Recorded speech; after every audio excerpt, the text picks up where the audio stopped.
Hey, hey, hey, that's enough. Now step over to the Abdominator, and I will shout slogans at you.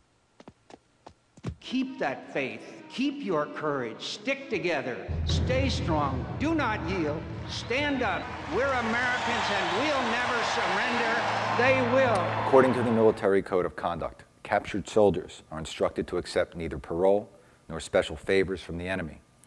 And also, they're instructed to make no oral or written statements disloyal to their country and its allies. So what happens to a soldier who violates the military code of conduct and aids the enemy during time of war? Well, if you're a fortunate son like John McCain, the press gives you a pass and you get cast as a war hero. Welcome to Collateral. In which school were you educated, or any university? The Naval Academy. What is your rank in the Army? Lieutenant Commander in the Navy. And your official number? 624. While a prisoner of war, it's well known that John McCain gave the Viet Cong more information than is permitted by the military code of conduct.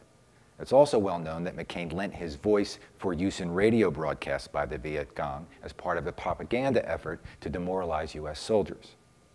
Information shows that he made over 32 tapes of propaganda for the Vietnamese government.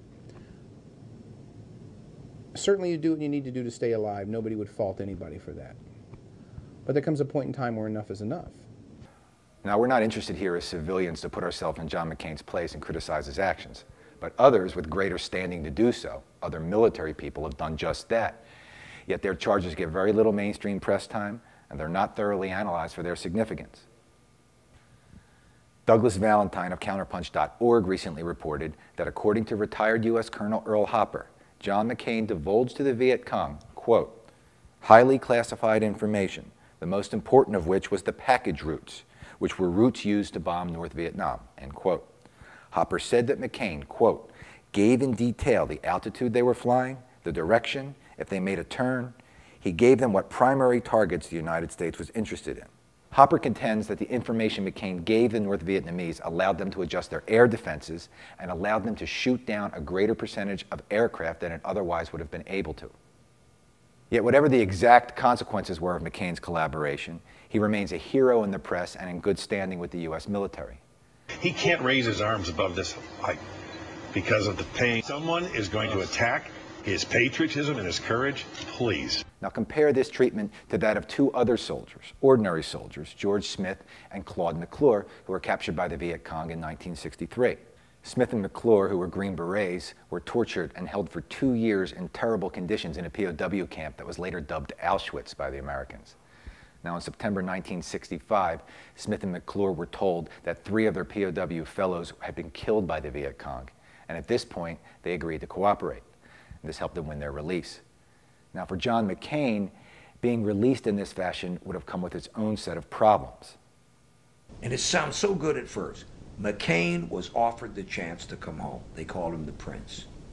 And he could have. But nobody ever takes that one step beyond that.